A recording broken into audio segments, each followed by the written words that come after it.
Bonjour, en tout cas, bonsoir, bienvenue dans votre émission, en tout cas, La Réunion Léla. La semaine dernière était une semaine de 4 jours, cette semaine est une semaine de 3 jours. Alors, pour les amateurs ou les professionnels des ponts, c'est sans aucun doute la plus belle semaine de l'année. Voilà pourquoi. Alors, dimanche, bien sûr, on ne travaille pas. Lundi est ouvrable. Le mardi 8 mai est férié. Le mercredi 9 mai, on travaille. Le jeudi 10 mai est férié parce que c'est l'Ascension. Le vendredi, on travaille de nouveau. Et juste après, c'est le week-end. Vous avez 3 opportunités, même 5 d'ailleurs, à faire un pont en espérant qu'il y ait des génies dans le civil. Alors, en tout cas, faites-vous plaisir et vous pouvez choisir le pont que vous voulez. Notre premier invité de la semaine ne va pas faire le pont. Lui, il est professionnel dans la construction de passerelles entre les humains. Je reçois Cyril Arbeau, directeur du pôle gérontologique de Roger André de la session Père Favron. On est dans Gadiam réunionnais.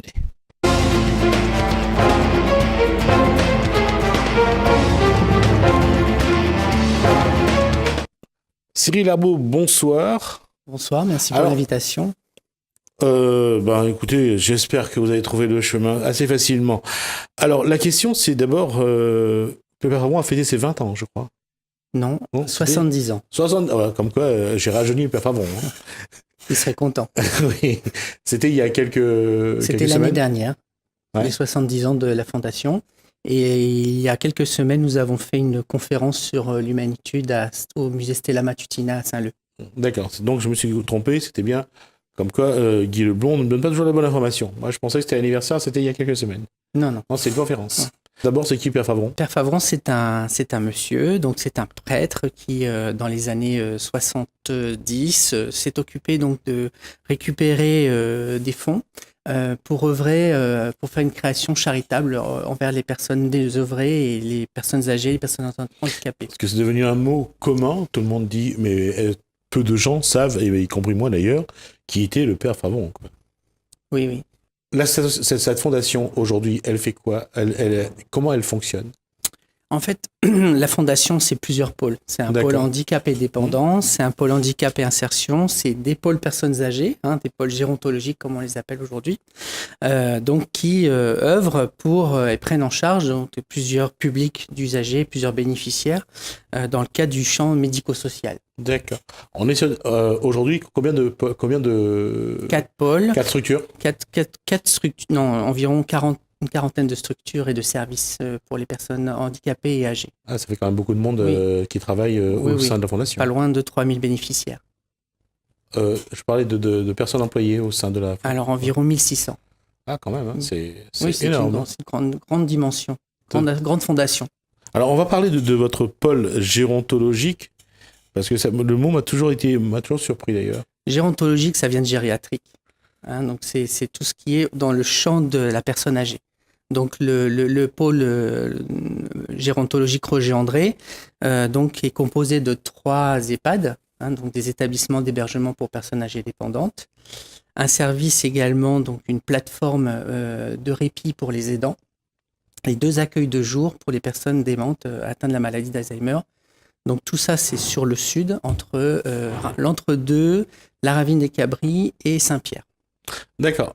Ma question, c'est qu'est-ce qu'on fait dans ce genre, ce pôle de gérontologique ? Alors, dans le pôle gérontologique, notamment dans le cas des EHPAD, donc on prend en charge des personnes âgées dépendantes, soit qui ont des problématiques de dépendance ou des problématiques liées à la maladie d'Alzheimer.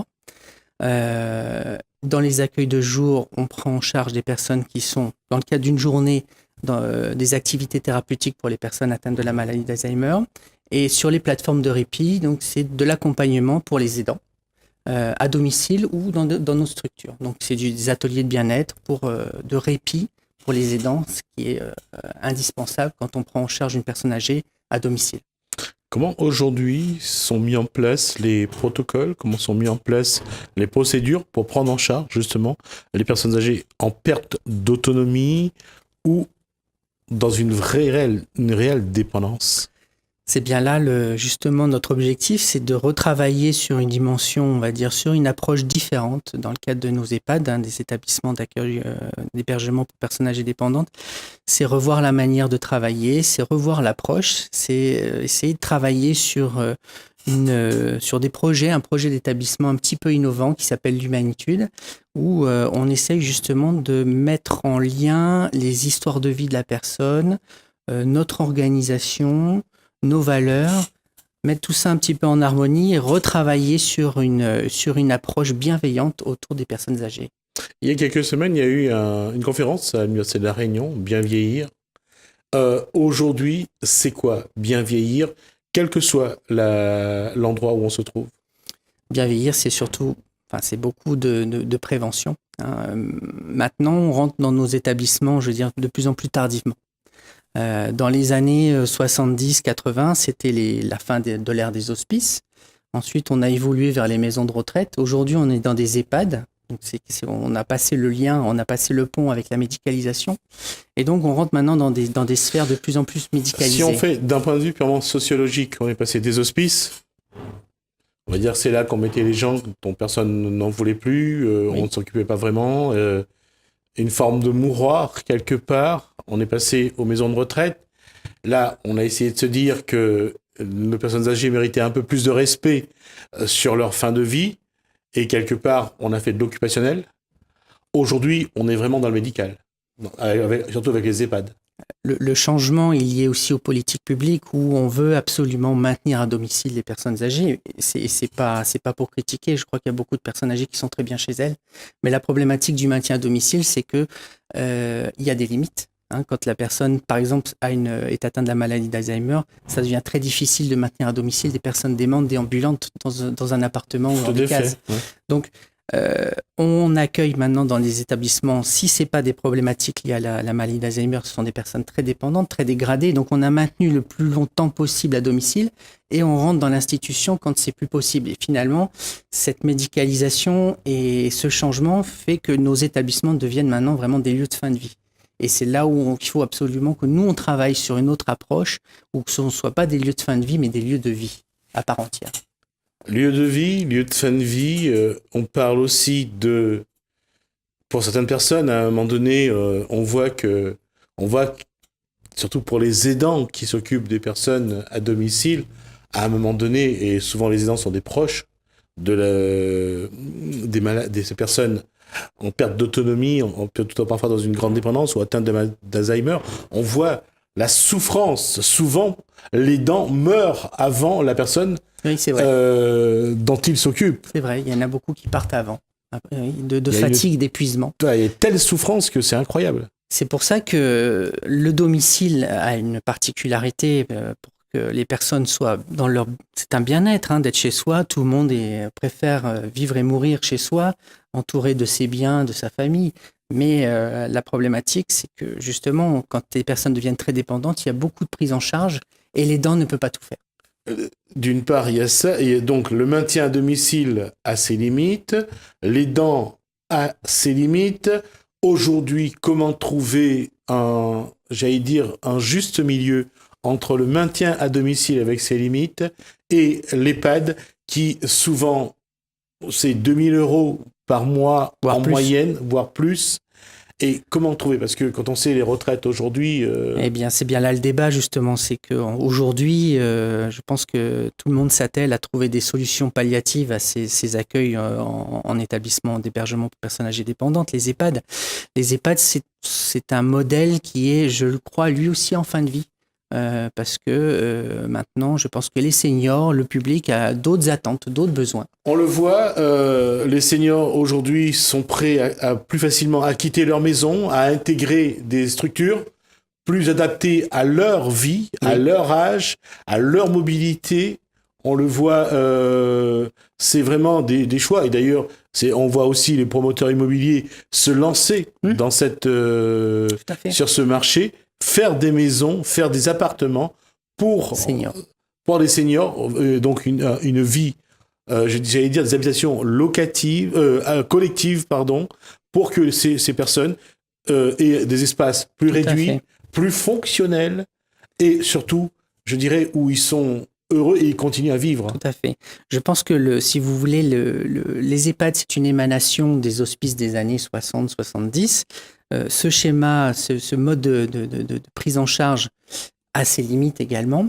Les besoins en termes pour les publics seniors, maintenant, c'est de vivre dans leurs appartements. Et justement, maintenant, aujourd'hui, je pense qu'on part un petit peu sur une page blanche où il faut ramener un peu tous les acteurs autour du BTP, de la prise en charge des personnes âgées dépendantes, des associations également de personnes âgées, pour travailler sur un nouveau modèle qui est un petit peu le pendant que vous expliquez, des appartements, on va dire, seniors, adaptés, dans des locaux adaptés, avec de la connectivité, des connexions hyper connectées, de la détection, des choses comme ça. Et puis aussi tout un pan de prise en charge à domicile, mais là aussi un peu plus, on va dire, plus calibré, où on a, si vous voulez, tout le panel d'une offre qu'on retrouve aujourd'hui en EHPAD, le repas, le ménage, les soins infirmiers, les soins d'aide-soignants, mais tout ça regroupé sur une seule entité qui vient dans ces établissements, dans ces appartements. On voit qu'il y a aussi une volonté de mutualiser les coûts, là. Justement, quand on a aujourd'hui des coûts en EHPAD à 3 000 €, là aussi, c'est un facteur de ralentissement d'entrée en institution. Hein. Les familles, ces problématiques financières font qu'on retarde aussi le plus longtemps possible l'entrée en institution.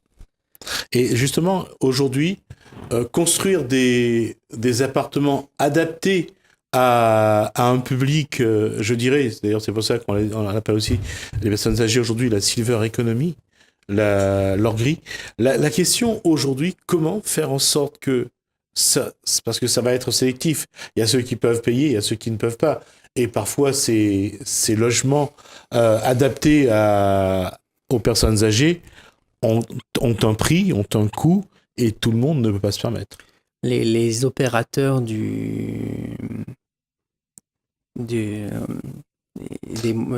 ces appartements SHLMR, un type de ce genre-là, sont en train aussi de réfléchir par rapport à offrir une offre pour ces personnes qui sont en difficulté financière. Parce que la question est toujours la même, c'est comment financer, comment travailler, faire en sorte que... Parce que la qualité de l'habitat dépend aussi des moyens qu'on peut mettre dedans. Et on voit que parfois, il y a aussi des personnes qui restent dans leur misère. Oui, mais il y a aujourd'hui des réflexions chez les promoteurs HLM de travailler justement sur une offre plus adaptée pour ces personnes-là, pour ces publics. Dans le pôle gérontologique dont vous êtes le directeur, quelles sont les missions que vous menez et justement, comment vous travaillez sur ce genre de thème ? Alors justement, donc là, on est en train de retravailler, redynamiser l'approche par rapport à ce changement de paradigme, ce changement d'usager, cette mutation en fait des personnes âgées. On essaye de mettre en place des projets institutionnels, des projets d'établissement qui reprennent un petit peu les histoires et les habitudes de vie des personnes âgées. On essaye de mettre en place, si vous voulez, une réflexion où c'est l'établissement qui se soumet aux besoins du résident et pas le contraire. Dans beaucoup d'établissements, quand une personne âgée rentre, elle doit se soumettre à l'organisation de l'établissement, c'est-à-dire qu'on la lève à telle heure, on lui donne le repas à telle heure, on la douche à telle heure. Aujourd'hui, nous, on essaye de s'adapter par rapport à ses habitudes et ses envies. Et c'est là où, justement, on essaye d'être bienveillant, bien traitant, où on transforme un petit peu l'établissement sur une autre approche, une autre dynamique. Et aujourd'hui, comment on doit travailler entre autres la Fondation Père Favon, il y a d'autres structures également qui sont sur cette posture.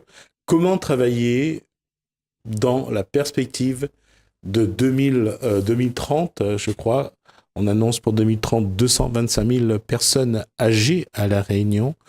Comment vous vous préparez à recevoir le plus grand nombre ? La problématique, c'est que nos établissements sont soumis à des autorisations. Les autorisations sont délivrées par l'Agence régionale de santé et conjointement par le département. Et aujourd'hui, il y a 1 ou 2 établissements qui vont sortir dans les 3 prochaines années Donc il va y avoir une liste d'attente qui va malheureusement s'accroître et s'allonger.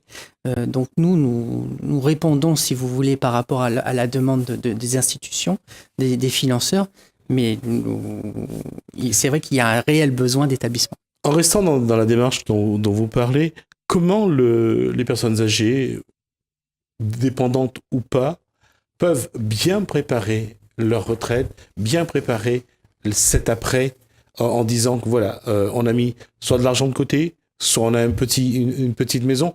Qu'est-ce qu'il faut faire pour se dire on a bien préparé sa retraite ? Je pense que c'est de la prévention, comme on expliquait tout à l'heure. La problématique aussi, c'est qu'on est lié aussi à des accidents de la vie. Donc une chute, ça peut changer la donne par rapport à une petite personne âgée, une petite grand-mère. L'arrivée de la maladie d'Alzheimer, ça peut aussi être un drame pour des familles.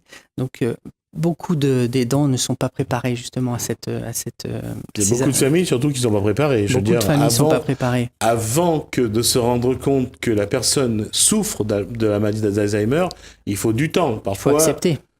Non, je veux dire, déjà de le découvrir. Oui. Pour avoir travaillé un petit peu sur ce dossier, je veux dire, ils mettent du temps parfois à se rendre compte que la personne qui C'est un déni. Aussi, c'est un déni. C'est-à-dire qu'on refuse de voir que la personne change, est en train de vieillir, de se dégrader, et qu'il y a un changement. Et pour les familles, c'est très difficile à accepter.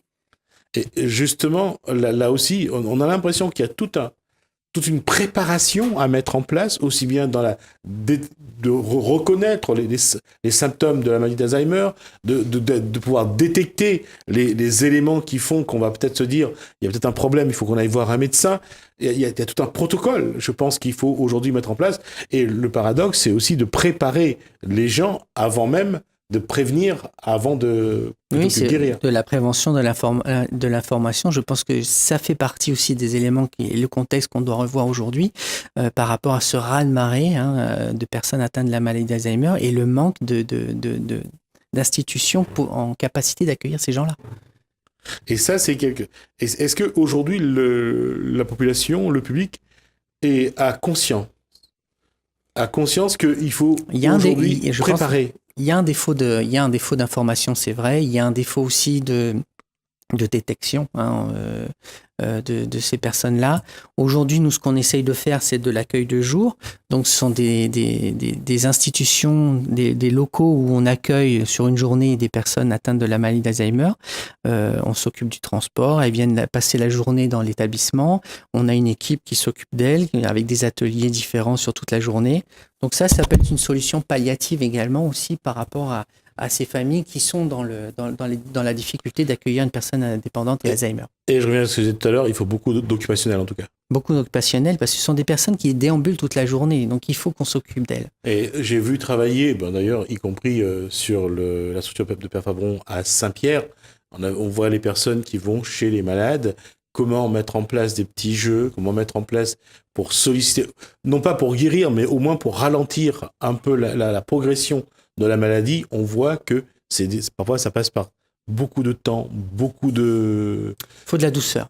Le stress, l'énervement accélère, multiplie par 2, par 3 la maladie. Donc tout ce qui est lié à ramener du calme autour de la personne a un bénéfice, c'est un plus pour la personne.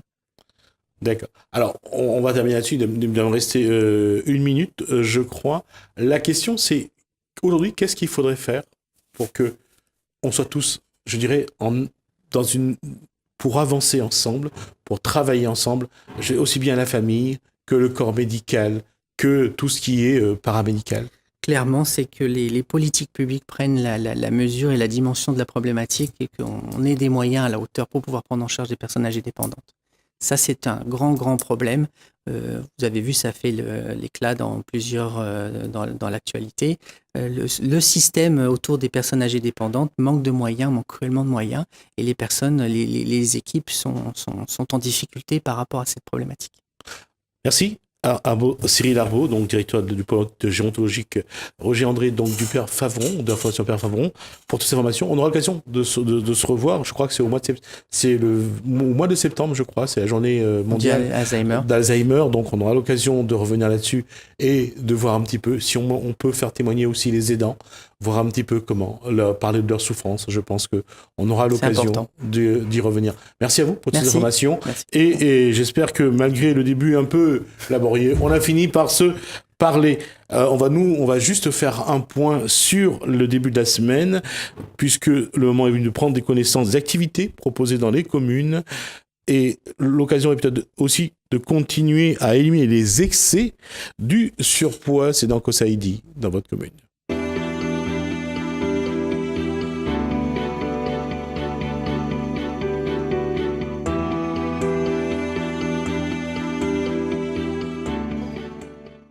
Saint-Denis, vous êtes invité au marché pays le 12 mai de 6h30 à 12h30 à l'espace Rédelé, bas de la rivière.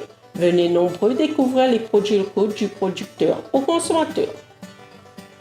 Saint-Leu, l'association Le Séchoir organise le Tempo Festival du 9 au 12 mai. La Réunion Lafra organise une journée mondiale de la fibromyalgie le 12 mai de 9h à 15h. Saint-Louis, la ville vous invite à son traditionnel marché de producteurs le 13 mai de 6h à midi devant la mairie de la Rivière. Saint-Louis, l'espace initiative et ses partenaires vous proposent de découvrir le dispositif VAE à l'occasion d'un forum le mardi 15 mai de 8h30 à 11h30 au gymnase du lycée Jean Joly à la Rivière. La Plaine des Palmistes, la ville vous invite à la traditionnelle fête des goyaviers du 1er au 3 juin. Saint-Denis, le Salon des Seniors Réunion organise sa 3e édition 3 jours pour se vitaminer la vie, du 1er au 3 juin de 9h à 18h à la Nordelle. Saint-Pierre, vous êtes conviés à la 15e édition du Sakifo 2018 du 1er au 3 juin à Saint-Pierre. Salazie, la commune vous accueille comme chaque année à la 15e édition de la fête du chouchou du 8 au 10 juin à partir de 10h à Elbourg. Saint-Leu, vous êtes conviés à la 3e édition du Festilano le 9 juin au musée Stella Matutina. Saint-Denis, vous êtes invité au marché pays le 9 juin de 6h30 à 12h30 à l'espace Rédelé bas de la rivière. Venez nombreux découvrir les produits locaux du producteur au consommateur. Saint-Louis, la ville vous invite à son traditionnel marché de producteurs le 10 juin de 6h à midi devant la mairie de la Rivière. Sainte-Suzanne, l'association Acomar et ses partenaires vous invitent à une journée dédiée aux marins le 10 juin de 9h à 16h au phare. Saint-Joseph, l'association Allons Bouge Ensemble vous convie à un concert solidaire pour récolter des fonds afin d'offrir aux SDF un repas chaud le 10 juin au Cinéma Royal de Saint-Joseph, tarif 10 €, info au 0692 805 504. Saint-Denis, vous êtes conviés au trail de Bellevue le 17 juin, départ 7h30 au plateau noir de Bellevue, tarif 20 €. Saint-Louis, l'association Notre L'avenir, les à nous et le contrat de ville vous propose Viens bouger dans le quartier Rochemaigre. Profitez gratuitement de cours de cuisine et différentes activités sportives jusqu'au 23 juin. Info au 0692 19 70 35. Étang Salé, Famille Espoir vous convie à la cour du aux Réunion le 24 juin, l'étang Salé derrière Aquatis. Saint-Paul, la ville vous convie à l'exposition Marronnage refuser l'esclavage à l'île Bourbon au XVIIIe siècle jusqu'au 31 décembre.